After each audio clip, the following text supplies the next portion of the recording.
매년 여름 일본에서는요, 온 나라가 TV 앞에 딱 붙어 앉는 진풍경이 벌어집니다. 근데 이게 프로 경기가 아니에요. 바로 고등학생들 야구 시합 때문이거든요. 단순한 스포츠 대회가 아니라, 뭐랄까, 하나의 거대한 문화 현상이 된 거죠. 바로 코시엔입니다. 오늘 이 열광의 중심에 뭐가 있는지 한번 제대로 파헤쳐 보겠습니다. 아니, 근데 좀 신기하지 않나요? 어떻게 10대 소년들이 흘리는 땀과 눈물이 한여름에 국가적인 축제가 될 수 있었을까요? 정말 궁금하죠. 근데 그 답이요, 단순히 야구장 안에만 있는 게 아닙니다. 이게 얼마나 독특한 현상인지를 알려면 바로 옆 나라인 우리나라랑 비교해 보는 게 제일 빠를 거예요. 스포츠 저널리스트 한성윤님의 분석을 보면 사실 우리나라도 80년대에는 고교야구 인기가 정말 대단했거든요. 근데 지금은 거의 관심 밖의 스포츠가 됐잖아요. 하지만 일본은 완전 달라요. 코시에는 지금도 아주 굳건한 문화적 상징으로 남아있단 말이죠. 대체 왜 그런 걸까요? 바로 이 문구가 엄청난 힌트가 될 수 있습니다. 야구가 우리를 하나로 만든다. 보세요. 코시에는 그냥 이기고 지는 걸 넘어서 공동체, 우리라는 가치를 상징하는 거예요. 2013년 캐치프레이즈처럼 일본 사람들한테는 다 같이 울고 웃는, 뭐랄까, 여름의 어떤 의식 같은 게 된 거죠. 그런데 이 감정을 확 증폭시키고 여러 세대에 걸쳐서 아예 머릿속에 각인시켜버린 아주 특별한 존재가 있었습니다. 자, 드디어 이 이야기의 핵심 인물이 등장합니다.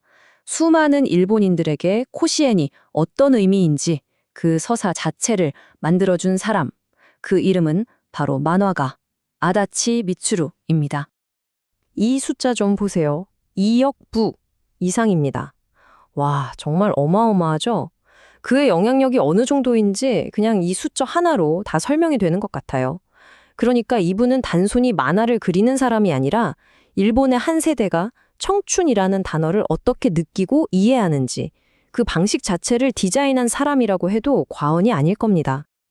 근데 정말 재밌는 건요, 이분의 진짜 힘이 뭘 그렸느냐가 아니라 뭘 그리지 않았느냐에서 나온다는 점이에요.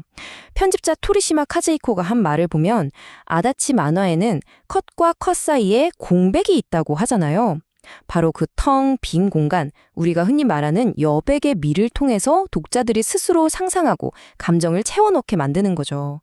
정말 시적이면서도 굉장히 영화적인 연출 방식이에요. 그럼 아다치 미츠루 만화에는 어떤 성공 공식이 있을까요? 여기 보이는 것처럼 일단 풋풋한 로맨스가 있고요. 손에 땀을 주게 하는 스포츠, 특히 야구가 있죠. 그리고 모두가 열망하는 꿈의 무대, 코시엔이 있습니다. 근데 중요한 건 이 격렬한 요소들 사이사이를 아주 고요하고 감성적인 순간들로 채워넣는다는 거예요. 바로 이 절묘한 조합, 이걸로 독자들의 마음을 그냥 꽉 사로잡는 자기만의 스타일을 만들어낸 거죠. 그리고 그가 가진 모든 재능과 경험을 말 그대로 전부 쏟아부어서 완성한 작품이 하나 있습니다. 바로 그의 필생의 역작, H2입니다. 이 작품이야말로 코시엔이라는 꿈을 가장 완벽하게 그려낸 이야기다, 이렇게 평가를 받습니다. 제목인 H2는요, 두 명의 주인공 이름에서 따온 거예요. 히로 그리고 히데오. 둘 다 H로 시작하죠. 이 두 야구 천재가 때로는 친구로, 때로는 라이벌로 코시엔을 향해 달려가는 그런 이야기입니다. 하지만 그 중심에는 단순한 우정보다는 훨씬 복잡하고 또 사랑이라고 하기엔 좀 더 애틋한 그런 감정들이 아주 미묘하게 얽혀 있어요. 자, 주인공들을 좀 볼까요? 먼저 쿠니미 히로는 평소엔 좀 능글맞고 여유로워 보이는데 결정적인 순간에는 그냥 폭발해버리는 그런 천재 투수예요. 그리고 그의 절친이자 가장 강력한 라이벌, 타치바나 히데오. 이 친구는 아주 성실하고 파워 넘치는 타자죠. 이 두 사람의 우정과 경쟁, 이게 바로 H2 이야기의 심장이라고 할 수 있습니다. 자, 이제부터가 진짜입니다. 이 이야기의 핵심으로 들어갈 시간이에요. H2가 왜 그렇게 대단한 작품이냐면 이게 그냥 스토리나 대사가 좋아서가 아니거든요. 작가가 작품 전체에다가 아주 비밀스러운 약속 같은 걸 숨겨놨어요. 바로 상징이라는 언어죠. 그러니까 H2가 대사 한마디 없이 말로 하지 않는 이야기는 과연 무엇일까요? 이 만화를 보면요, 독자들은 자기도 모르는 사이에 작가가 여기저기 심어놓은 이미지들을 통해서 이야기를 읽는다기보다는 그냥 느끼게 돼요. 자, 지금부터 그 비밀 코드를 한번 같이 해독해 보시죠. 바로 이 표가 H2를 푸는 열쇠, 일종의 로제타 스톤이라고 할 수 있습니다. 보세요. 하늘을 나는 잠자리나 비행기가 나오면 아, 이건 라이벌 히데오를 뜻하는구나. 고요한 밤에 보름달이나 고양이가 보이면 이건 주인공 히로구나. 그리고 눈부신 태양은 히로인 히카리를 상징하는 거죠. 아다치 미츠루는 이런 상징들을 계속 반복적으로 보여주면서 대사 한마디 없이도 인물들의 관계나 감정이 어떻게 변하는지를 기가 막히게 그려냅니다. 그리고 바로 이게 아까 말씀드렸던 아다치 미츠루 특유의 여백의미가 완성되는 방식인 겁니다. 그냥 텅 빈 공간처럼 보이는 컷들이 사실은 이런 상징들로 꽉 채워져 있었던 거죠. 그리고 독자들은 자기도 모르게 무의식적으로 이 언어를 해석하면서 정말 깊은 감정적인 여운을 느끼게 되는 거고요. 자, 그럼 이제 맨 처음 던졌던 질문으로 다시 돌아가 보죠. 아니, 그래서 이 만화 이야기가 현실의 코시엔 열풍이랑 도대체 무슨 상관이냐고요? 놀랍게도 이 둘은 서로를 비추는 거울 같은 관계입니다. 이건 그냥 제 얘기가 아닙니다. 코시엔을 분석한 책 청춘 여름 꿈의 무대 고시엔을 쓴 한성윤 기자님이 직접 이렇게 밝혔어요. 제 책의 첫 부분 청춘에 관한 파트는 만화 H2에 대한 오마주라고 할 수 있습니다. 라고요.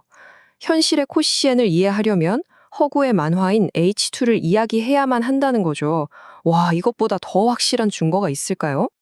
그러니까 핵심은 바로 이겁니다. 여기에 보이는 것처럼 아주 강력한 선순환 구조가 만들어진 거예요. 자, 첫째, 코시엔이라는 승리, 패배, 눈물, 꿈이 뒤섞인 날 것 그대로의 드라마가 있었죠. 둘째, 아다치 미츠루가 이걸 보고 H2라는 완벽한 이야기로 만들어냈습니다. 셋째, 수많은 사람들이 이 H2를 읽고 그 만화의 렌즈를 통해서 실제 코시엔을 바라보게 된 거죠. 마지막으로 그 만화의 서사가 현실의 코시엔에 더 깊은 의미를 주면서 이 순환이 계속 반복되는 겁니다. 결국 만화가 현실을 그냥 보여주는 걸 넘어서 현실을 어떻게 봐야 하는지 알려주는 렌즈 역할을 하게 된 셈이죠. 결론적으로 일본 사람들이 코시엔의 드라마에 그토록 열광하는 이유는요, 거기엔 단순히 야구만 있는 게 아니기 때문입니다. 바로 아다치 미츠루 같은 예술가들이 만들어낸 청춘, 꿈, 우정, 사랑 같은 아름다우면서도 가슴 아픈 그런 서사가 함께 녹아있기 때문인 거죠. 말하자면 그가 우리에게 그 복잡한 감정들을 읽어낼 수 있는 언어를 가르쳐준 거나 마찬가지예요. 자, 이제 마지막으로 여러분께 질문 하나 던져보면서 마무리할까 합니다. 우리 모두에게는 각자 자신만의 코시엔 같은 게 있었을 거예요. 여러분의 젊은 시절을, 그 청춘을 뜨겁게 달궜던 어떤 사건, 어떤 경험, 그 기억은 과연 어떤 이야기로 기록될 수 있을까요? 한 번쯤 곰곰이 생각해 보시는 것도 참 의미 있을 것 같습니다.